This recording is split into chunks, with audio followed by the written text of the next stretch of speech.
First మనం ఏంటంటే civil డిస్ప్యూట్లు ఎప్పుడైనా సరే ఒక కాన్సెప్ట్ని కరెక్ట్గా మనం ప్రొజెక్ట్ చేయాలనుకున్నప్పుడు ఇప్పుడు విజయవాడలో ఒక స్థలం దేవాదాయ శాఖకి సంబంధించినటువంటి స్థలం అది ఒకళ్ళకి లీజ్కి ఇచ్చారు.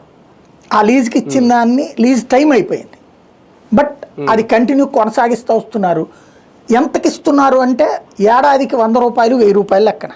దీన్ని చెప్పేటప్పుడు మనం ఏం చేసాం, ఆ కాలేజీ ఏంటి, దాని బ్యాక్గ్రౌండ్ ఏంటి, ఎంత జీతం తీసుకుంటుంది, ఎంత డబ్బులు వస్తాయి, అట్లాగే దాని సర్వే నెంబర్ ఎంత, ఆ ఏరియాలో దాని కాస్ట్ ఎంత, మిగతా ఏరియాలో అదే ఏరియాలో మిగతా వాళ్ళకి అద్దెలు ఎంత ఉన్నాయి, ఇవన్నీ లెక్కలేస్తే సమగ్రత అంటారు. ఇప్పుడు దీంట్లో పెద్దిరెడ్డి రామచంద్రారెడ్డి ప్రెస్ మీట్ పెట్టాడు, వివరంగా చెప్పాడు ఆయన. ఎస్, అతను చెప్పింది తప్ప, ఆ వివరాలను నువ్వు ఫాలోఅప్ చేయి, నీ వార్త నువ్వు రాయి. మనం జెన్యూన్గా జర్నలిజం అంటే నీ వార్త నువ్వు రాసి దాంతోపాటు పెద్దిరెడ్డి చెప్పిన డీటెయిల్స్ అంతా కూడా ఇంకో పక్కన పబ్లిక్ చేయి, పబ్లిక్ని తేల్చుకోమను.